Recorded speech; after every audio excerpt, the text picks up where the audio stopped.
Olá, caros alunos do curso de Licenciatura em Computação da Universidade Federal do Piauí, na modalidade Educação à Distância.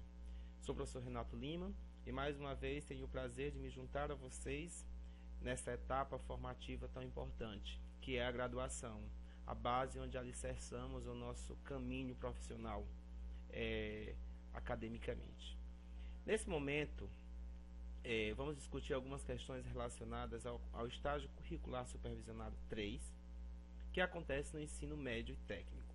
Bom, como já trabalhei com vocês no estágio curricular no ensino fundamental, disciplina anterior, então algumas questões eu vou partir pressupondo a continuidade desse processo, ou seja, vou partir de alguns pontos contando com conhecimentos prévios e que já foram construídos durante todo o curso e também especialmente na disciplina passada, quando nós também discutimos algumas questões relativas à formação do professor, à prática pedagógica. Então, nesse momento, eu vou retomar algumas dessas questões de modo bastante pontual e falar alguns pontos relacionados ao ensino médio e técnico. Alguns pontos que chamei de fundamentos teóricos e metodológicos, que são importantes para que nós possamos dar caminhada a essa etapa formativa tão importante. Primeiro porque o ensino médio e técnico, essas duas modalidades que ora se colocam tão próximas, estão aí no rol de possibilidades de atuação profissional de vocês. Então é muito importante que, assim como foi estudado questões relacionadas à educação infantil, ao ensino fundamental, vocês também tenham esse conhecimento a respeito dessas modalidades de ensino. Bom, eu sou o professor Renato Lima, como me apresentei anteriormente, coordenador da disciplina. Nessa página eu apresento um pouco da minha trajetória de formação e atuação profissional, que interessa dizer que para esse momento eu tenho formação em pedagogia e letras, algumas especializações na área, inclusive educação à distância, e mestrado em letras e estudos da linguagem pela Universidade Federal do Piauí. Tenho experiência já há algum tempo no ensino superior e principalmente no trabalho com a educação à distância. Bom, então para iniciarmos a nossa fala, é importante falarmos um pouco sobre educação.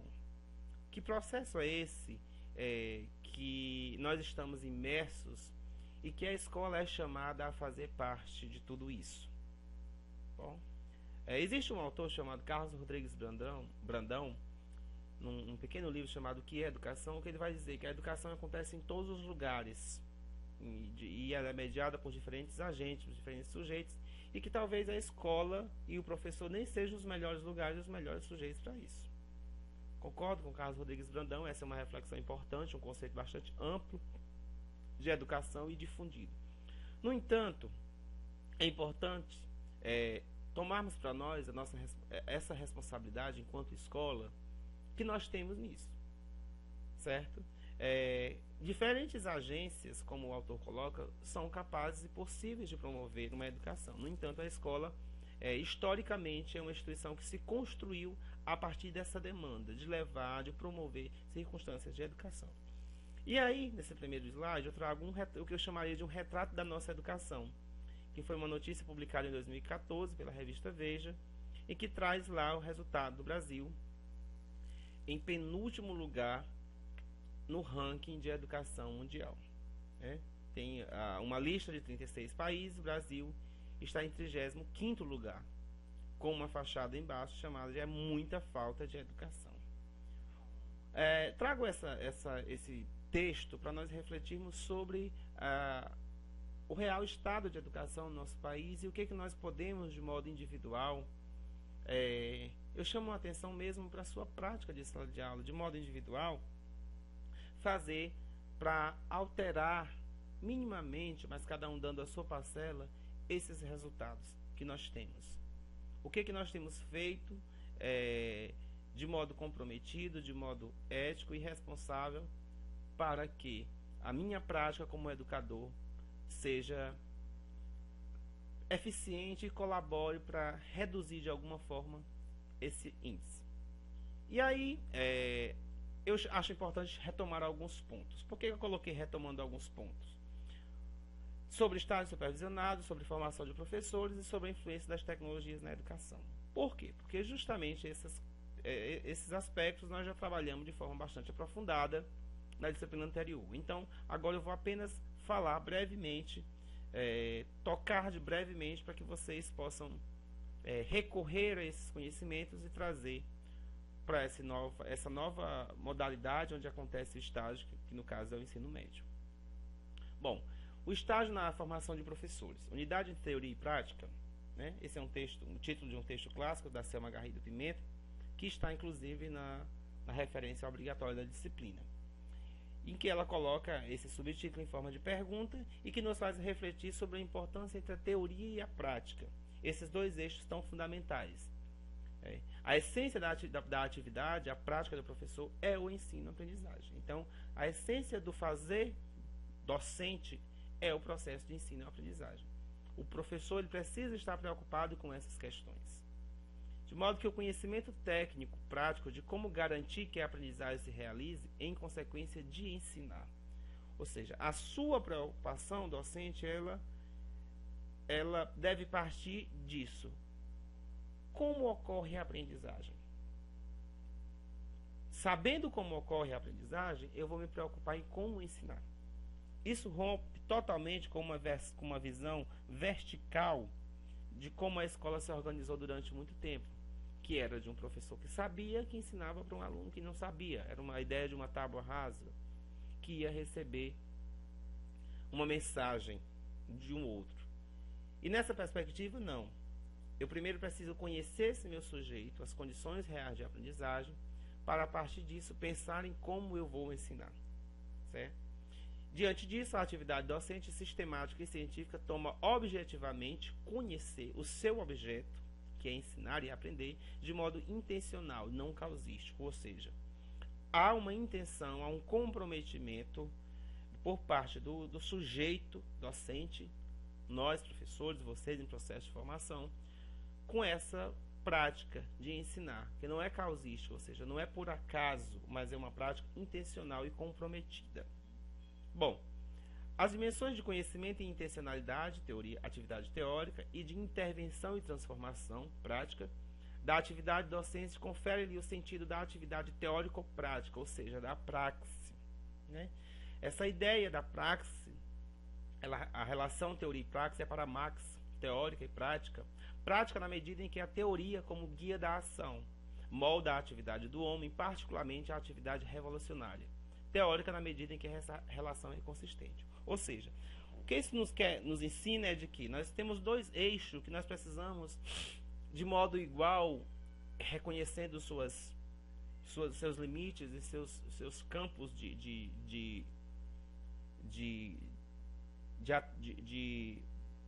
como eu poderia dizer, de profundidade, que é a teoria e a prática, atuar sobre elas. Eu não tenho como ter uma teoria sem uma prática. Eu não tenho como construir uma prática sem ter olhado para uma teoria. Então são dois pontos convergentes que na prática do professor, na vivência do professor, dentro da educação, são bastante importantes. Ok? Bom, os estágios constituem campo fecundo para nós observarmos esse ponto, não é? Os estágios contam sempre com documentos de reflexão, retorno programado com didática com as demais disciplinas, ou seja, o estágio ele é um momento de casar uma conversa ali com a didática, que é, por exemplo, um espaço onde o aluno vai exercer a docência. Então, a didática entra de forma bastante profunda. Considera-se essa reflexão como contribuição privilegiada advinda do estágio, onde os futuros professores poderão observar, participar, problematizar, questionar a prática vivenciada, utilizando como parâmetros as aprendizagens das várias disciplinas do currículo. Esse preparo ou planejamento deve incluir a volta dos dados, a análise da prática fundamentada na teoria pela via da reflexão. É o que vocês vêm fazendo nas disciplinas de estágio e vamos continuar nessa e ainda na próxima disciplina que temos antes do término do curso.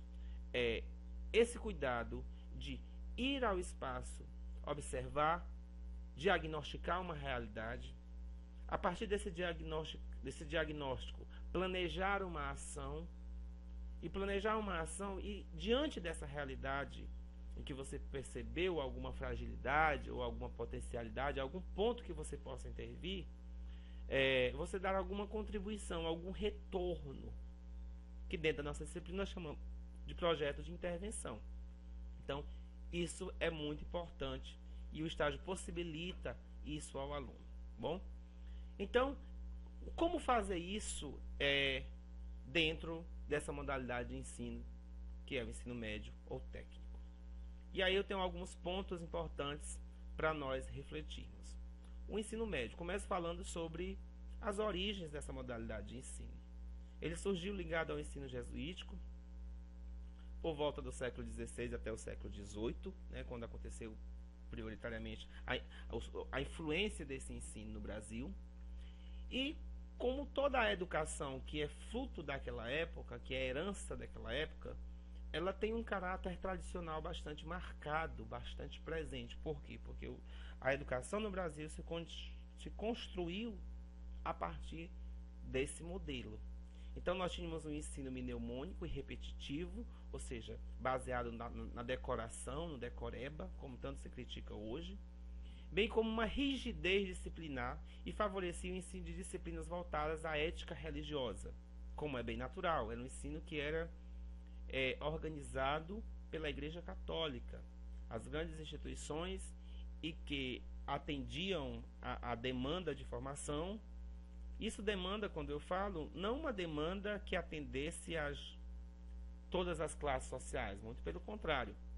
Aí é importante frisar que a escola, nesse período, ela não carregava hoje o lema que é de ser uma escola para todas. Muito pelo contrário, a escola ela era um privilégio de poucos, né? E desses poucos, aqueles que pertenciam a uma elite intelectual, e intelectual, portanto, por conta de uma estrutura financeira familiar, ok? Bom, então o modelo de educação brasileiro se dava a partir da reprodução social. Apenas uma minoria pertencente à elite tinha acesso ao sistema educacional secundário, que era o ensino médio. Tínhamos o primário e depois o secundário.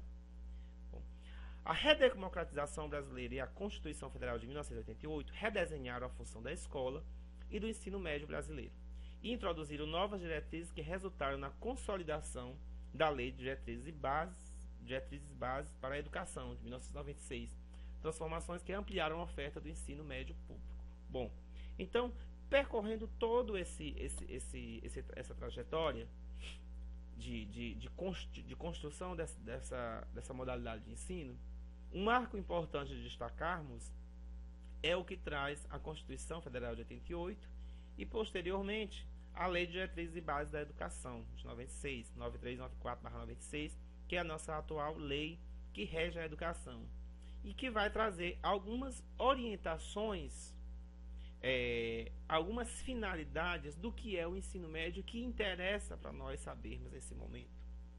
Bom, essas finalidades, conforme a LDB, são consolidação e aprofundamento dos conhecimentos adquiridos no ensino fundamental, ou seja, o ensino médio é como se fosse uma etapa de aprofundamento, de consolidação mesmo, de sistematização de forma mais madura e de forma mais aplicada, já um preparatório, de certo modo, para um estágio maior, que seria o ensino superior, daquilo que o aluno viu no ensino fundamental.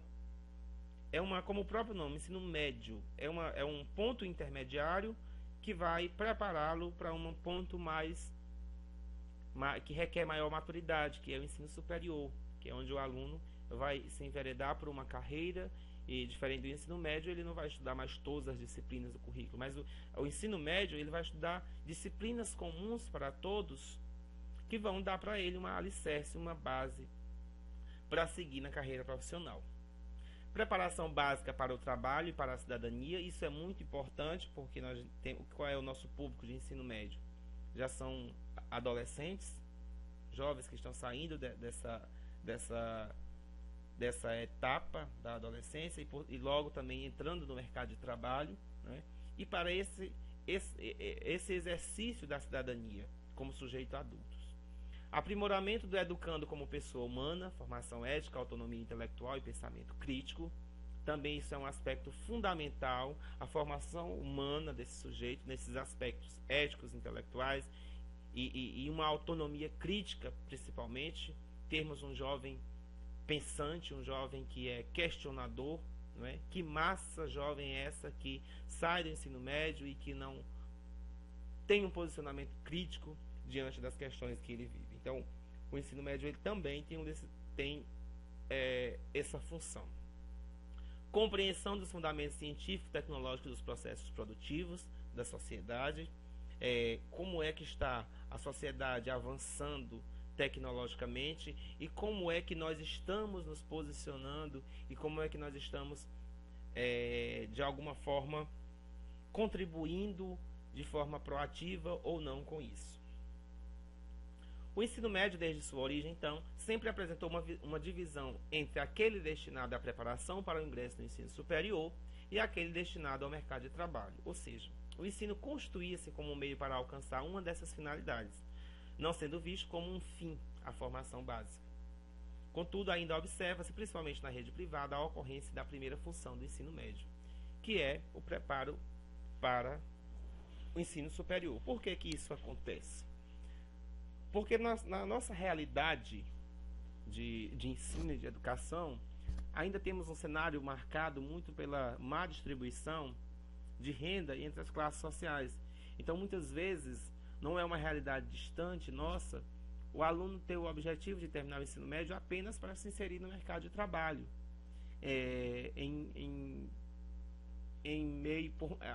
em formas de trabalho muitas vezes pouco valorizadas e até de pouco reconhecimento salarial.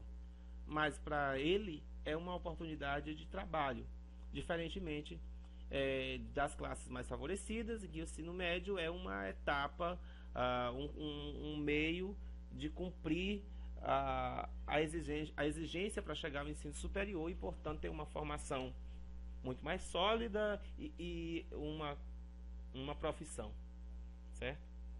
Então, ainda hoje a gente vivencia esse ranço nessa organização do ensino.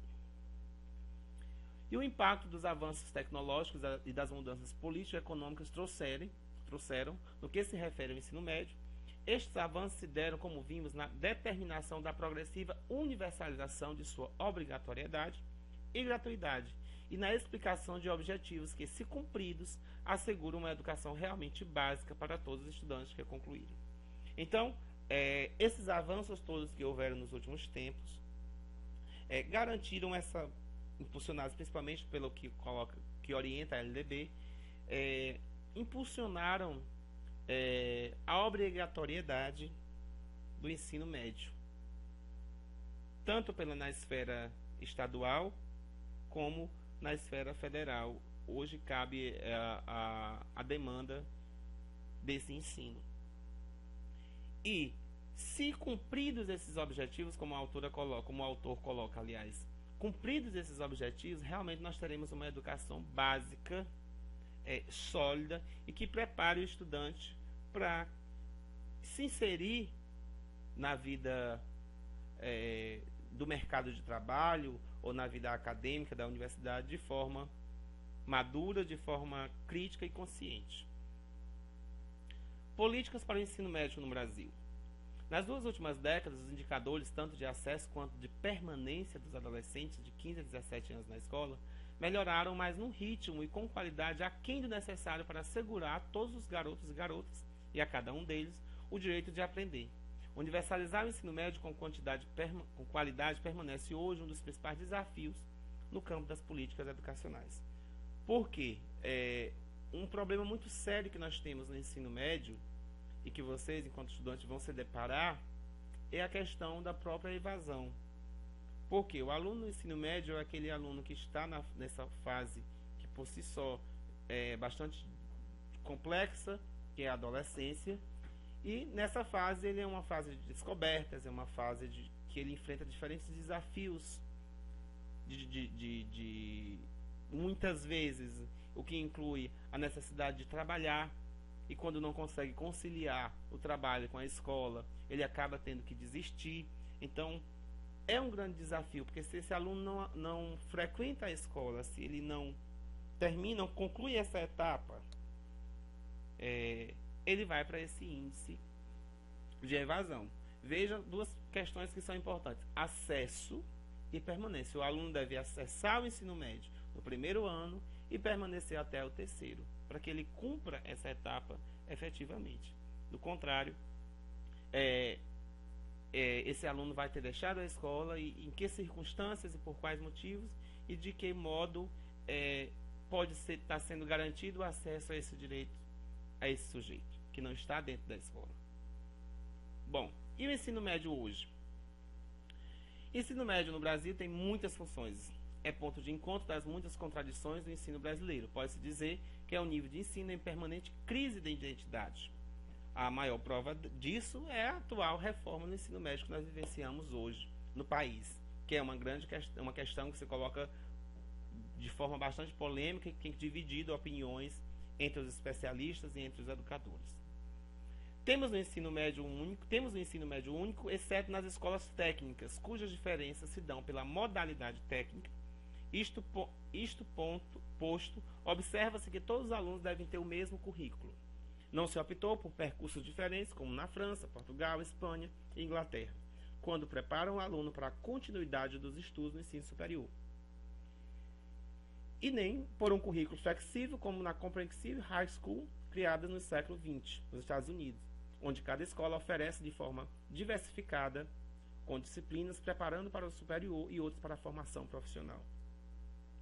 A atual configuração do ensino médio que se propõe no Brasil tem justamente esse caráter disciplinar, em que o aluno tem a tem a oportunidade de escolher as disciplinas que pretende cursar. E é uma questão que, dentro do nosso contexto, de toda a base que ele vem recebendo da escola, tem sendo vista com bastante precaução. E aí um ponto interessante que foi mencionado, e que a gente não pode deixar de pensar, é a questão do currículo no ensino médio. O currículo tem que levar em consideração o conhecimento local e cotidiano que os alunos trazem para a escola, ou seja, que conhecimentos o meu aluno traz para dentro da escola.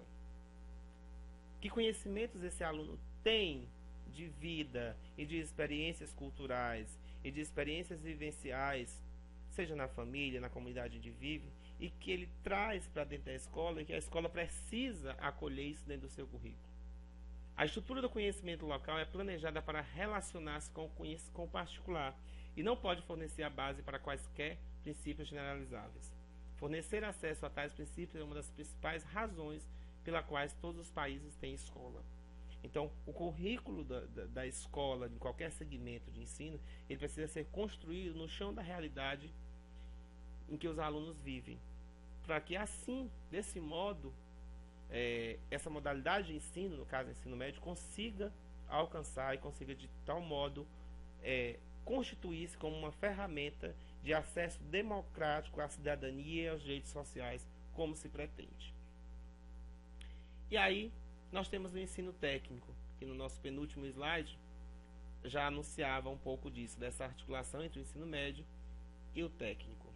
Quanto às origens, ele está relacionado à Idade Média. Nós podemos ter algo parecido com o que se chama hoje, não naquela época não se chamava ensino técnico, mas com o que se chama hoje desde a Idade Média, quando os conhecimentos profissionais eram transmitidos fora do ambiente escolar. Por quê? Porque desde essa época, e muito antes dessa época, já havia uma necessidade de pessoas que atendessem às demandas específicas e funcionais burocráticas do mercado de trabalho. Isso vem se dar de forma bastante acentuada na Revolução Industrial, quando houve a necessidade de reorganização dos currículos escolares, a fim de atender às necessidades da sociedade, que a partir de então passou a contar com a máquina no centro de processo produtivo. Então, nesse período, a escola teve que readequar o currículo, preparando os sujeitos para a inserção no mercado de trabalho. E aí é desse período onde temos a forte presença de uma pedagogia tecnicista, formar técnicos especialistas para atender determinada demanda funcional e mecânica do mercado de trabalho. Conforme o documento do MEC sobre educação profissional e tecnológica, com o aparecimento do ouro em Minas Gerais, foram criadas as casas de fundição, havendo assim a necessidade de um ensino mais especializado, o qual foi destinado aos filhos dos homens brancos que eram empregados da própria casa. Veja só, aos filhos dos homens brancos. Ainda assim, embora não fosse um ensino que preparasse para grandes cargos ou exercer papéis de controle na sociedade, mas era para um determinado grupo privilegiado, filhos de homens brancos, empregados, mas homens brancos. Havia uma segregação ali que não permitia que todos tivessem acesso a essa escola. Em 1937, o Congresso Nacional sancionou o projeto de Fidelis Reis, que previa o oferecimento obrigatório do ensino técnico, profissional e industrial no país, e atribuiu ao Estado o dever de fornecer o ensino pré-vocacional e profissional destinado às classes menos favorecidas. Veja que há já uma caminhada, uma preocupação em atender essas classes menos favorecidas, isso na década de 30, a fim de que elas pudessem suprir as necessidades do mercado trabalhista. Em 25 de janeiro de 42, mais uma mudança acontece na educação de nível médio. As escolas de aprendizes e artífices são transformadas em escolas industriais e técnicas, passando a oferecer cursos profissionalizantes de nível técnico e possibilitando ao estudante, ao concluir o curso técnico, ingressar no ensino superior. Isso década de 40, no Brasil. No ano de 1971, sob o governo militar, a Lei nº 5.692/71, Lei da Reforma do Ensino de primeiro e segundo graus, proporcionou uma reforma no ensino primário e secundário brasileiro, que é o ensino médio. Foi estabelecido que o ensino do segundo grau teria como finalidade única o ensino profissionalizante, a fim de atender às demandas sociais e econômicas do país. Então, era um período em que o país estava passando por uma grande reestruturação, e uma reestruturação que implicava muito a questão do atendimento às demandas do mercado de trabalho, de construir realmente bases para a solidificação desse país. Então, um ensino profissionalizante que preparasse sujeitos para assumir determinadas funções específicas se fazia necessário naquela época. Em 78, ainda na mesma década, com a Lei 6.545, as escolas técnicas federais do Paraná e Minas Gerais e do Rio de Janeiro foram transformadas em Centros Federais de Educação Tecnológica, os Cefetes, os famosos Cefetes, aos quais foi atribuída a função de formar engenheiros de operação e tecnólogos, oferecendo ensino gratuito e de qualidade. Esses antigos Cefetes é o que nós temos hoje e que se ampliou numa escala bastante significativa, os institutos federais. Os institutos federais são antigos Cefetes. Os antigos Cefetes transformaram-se em institutos e estes surgiram inúmeros institutos pelo país nos últimos anos. Bom, desenvolvimentos disso, considerei como desenvolvimentos porque já a partir do que traz a LDB. A LDB de 96 contempla a educação profissional técnica de nível médio com um capítulo específico, o capítulo 35, no qual há liberação para as instituições de ensino oferecerem educação profissional integrada e ou concomitante ao ensino médio, o que havia sido abolido pela Lei 7.044 de 82. Ou seja, as instituições elas podem oferecer de forma concomitante, ou seja, junto com o ensino médio, ou de forma paralela ao ensino médio, essa formação profissionalizante. Ao longo da história, o que a gente pode perceber, marcada pela necessidade de preparar o aluno para o mercado de trabalho, em outros termos, focado no exercício de uma profissão que atendesse às demandas sociais. Então, esse ensino técnico e tecnológico no Brasil, ele esteve muito marcado, a gente pode perceber por isso, atender a uma demanda do mercado de trabalho, uma demanda meramente burocrática do sistema maquinário que surgiu lá com a Revolução Industrial no Brasil. Aquele filme do Charles Chaplin, ele ilustra muito bem essa discussão. É uma recomendação, inclusive. Atualmente, vivencia-se o aumento de escolas técnicas federais, conhecida como Institutos Federais de Educação, Ciência e Tecnologia, como eu mencionei anteriormente. O propósito desses institutos e dessa modalidade de educação, hoje bem mais comprometida com uma formação para a cidadania e para a inserção no mercado de trabalho, mas não uma inserção mecânica de um sujeito alienado, mas de um sujeito crítico, de um sujeito pensante, é debruçar-se sobre a justiça social, a equidade, a competitividade econômica e a geração de novas tecnologias. Então, é um ensino que está baseado nesse eixo, que se constrói a partir desse eixo. Esse novo arranjo educacional, que surge a partir da presença muito forte dos institutos, visa a combinação do ensino de ciências naturais, humanidades, educação profissional e tecnológica e o ensino médio, de forma integrada, que buscou superar a visão colonialista instaurada acerca do ensino técnico e tecnológico do Brasil. Essa visão colonialista em que preparava sujeitos para o exercício mecânico e para atender uma função no mercado de trabalho, uma função que fosse manter as classes superiores e as profissões que tinham um prestígio muito maior. Então precisava-se daquelas profissões de base, aquelas profissões que sustentassem as anteriores. Diferentemente disso, propõe-se uma relação entre trabalho, ciência, tecnologia e cultura de forma integrada e que se opõe à simples formação para o mundo do trabalho, cujo chefe, acrescento, é soberano e detentor do poder. Isso não mais se sustenta dentro dessa visão. Dentro da perspectiva da integração à profissionalização, incorpora valores éticos, políticos e conteúdos históricos e científicos que caracterizam a praxis humana, ou seja, conteúdos históricos, políticos, científicos e culturais que caracterizam a condição humana, a existência humana desse sujeito dentro do mercado de trabalho, dentro de uma atuação profissional e de todo modo garantem a ele o exercício pleno da cidadania.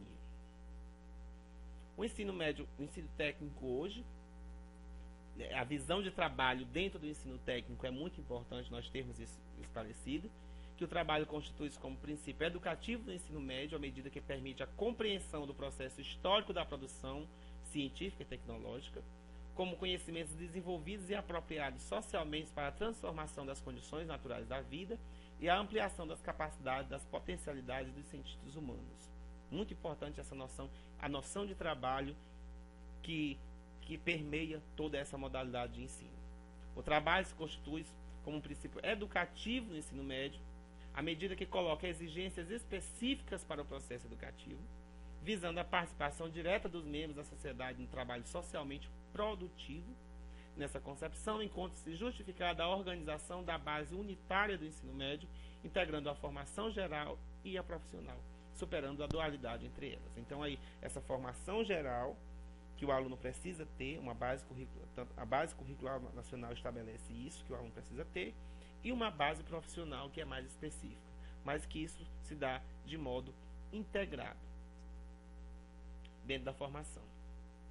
Bom, quanto aos princípios norteadores para essa modalidade, que é o ensino técnico de ensino técnico, segundo as diretrizes curriculares nacionais para a educação profissional técnica de nível médio, no capítulo 2, artigo 6, nós temos a relação e a articulação entre a formação desenvolvida no ensino médio e a preparação para o exercício das profissões técnicas, visando a formação integral do estudante, o respeito aos valores estéticos, políticos e éticos da educação nacional, na perspectiva de desenvolvimento para a vida social e profissional, o trabalho assumido como princípio educativo, né, tendo sua integração com a ciência, a tecnologia e a cultura como base da proposta político-pedagógica e do desenvolvimento curricular. A articulação da educação básica com a educação profissional e tecnológica, na perspectiva da integração entre saberes específicos para a produção de conhecimento e a intervenção social, assumindo a pesquisa como princípio pedagógico. A indissociabilidade entre educação e prática social, considerando-se a historicidade dos sujeitos e dos conhecimentos que eles estão possíveis. A interdisciplinaridade assegurada no currículo e na prática pedagógica, visando a superação da fragmentação de conhecimentos e de segmentação da organização curricular.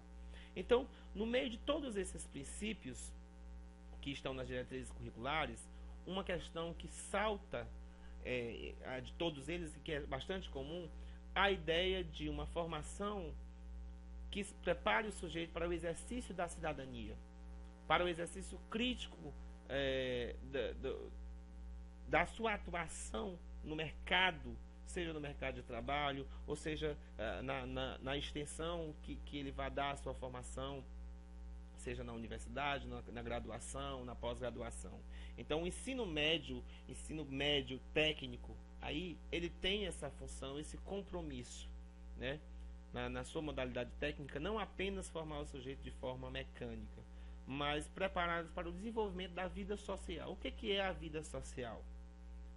O que seria pensar hoje um jovem que é atuante, participante numa vida social?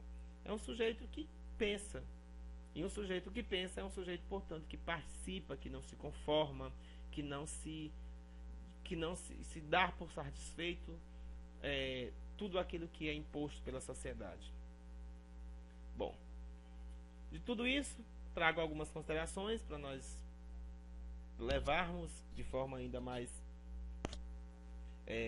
pontual a respeito das nossas discussões, que diante das transformações socioeconômicas presentes na sociedade contemporânea, pode-se inferir que, apesar dessas transformações já ocorridas, ainda são necessárias mais modificações na estrutura dos conteúdos curriculares do ensino médio, a fim de adaptar-se o conteúdo ensinado na sala de aula às realidades vividas pelo aluno, para prepará-los para exercer a cidadania, bem como para o mercado de trabalho, que se torna cada vez mais competitivo e exigente, de profissionais qualificados que saibam principalmente trabalhar em equipe e sejam criativos. Uma validação dessa proposta é o que está acontecendo hoje com essa reforma do ensino médio. Mas, como eu disse anteriormente, que é um ponto de bastante crítico e que precisa ser visto por diferentes ângulos, porque nós temos toda uma base escolar que o aluno precisa ter tido e que talvez essa reforma não garanta que isso aconteça de forma produtiva e o aluno possa sair dessa etapa de ensino sem ter garantidos esses direitos sociais, como está previsto. Uma proposta de ensino médio técnico, integrado e indisciplinado tem de ser capaz de permitir aos aprendizes relacionar os conhecimentos adquiridos para além da sala de aula, estabelecendo uma relação de teoria e prática. Vejam só, entre teoria e prática. Aí eu puxo a discussão lá para o início da nossa fala, quando falávamos do estágio. Vejam, observem isso. O estágio deve ser um ponto em que, semelhante aqui o aluno no ensino médio, vocês no estágio devem buscar pontos que encontrem na prática aquilo que diz a teoria, certo? Então, essas questões que nós estamos colocando sobre o ensino médio, sobre o ensino técnico, essas duas modalidades integradas, precisam ser encontradas nessas vivências que vocês terão na prática. A integração entre o ensino geral e o ensino profissionalizante pressupõe que haja uma relação com as necessidades do aluno do mundo do trabalho contemporâneo. É necessário refletir sobre este mundo de trabalho e constatar que ele se modificou, implementar medidas concretas que promovam mudanças no contexto escolar. E que esse mundo do trabalho se modificou a tal ponto de exigir hoje não sujeitos que se comportam como máquinas de forma mecânica, mas sujeitos pensantes e que, portanto, nós, enquanto escolas, precisamos promover uma educação dessa forma. Bom, encerrando por enquanto essas nossas considerações, sobre essa nossa profissão de professores, convido juntamente comigo e Paulo Freire a termos ciência de que não nasci, aliás, nós não nascemos, porém marcado para ser um professor assim. Vim me tornando desta forma no corpo das tramas, das reflexões sobre a ação, na observação atenta a outras formas práticas ou a prática de outros sujeitos, na leitura persistente, crítica de textos teóricos, não importa se com eles estava de acordo ou não. Ou seja, essa bonita mensagem que Freire nos ensina é de que nós vamos nos construindo professores, e é exatamente essa fase que vocês estão passando, se construindo professores a partir dessa reflexão sobre a prática, desse convite que nós estamos fazendo a vocês refletirem sobre a prática, da observação que você faz dessa prática, da leitura que deve ser constante, deve ser uma atividade básica do aluno da graduação, e uma leitura em que você, como o Freire diz, se você concorda ou não, mas uma leitura que você precisa passar por ela para adquirir um ponto de vista crítico sobre as questões. Ok? Bom, para essa apresentação eu utilizei basicamente esses dois textos, que estão aqui referenciados. O primeiro deles é o estado, a evolução do ensino médio no Brasil, e o segundo é a evolução do ensino técnico e tecnológico no Brasil, um diálogo com o mundo contemporâneo, que estão aqui devidamente referenciados. Também, juntamente a outros textos, estão disponíveis na nossa referência bibliográfica básica e complementar da disciplina, e que serão fundamentais, serão colocados como exigências básicas para o cumprimento das atividades da nossa disciplina. Desejo a todos uma excelente empreitada de leituras e de práticas dentro da disciplina de estágio, e que elas possam ser produtivas da melhor forma possível para a formação de vocês.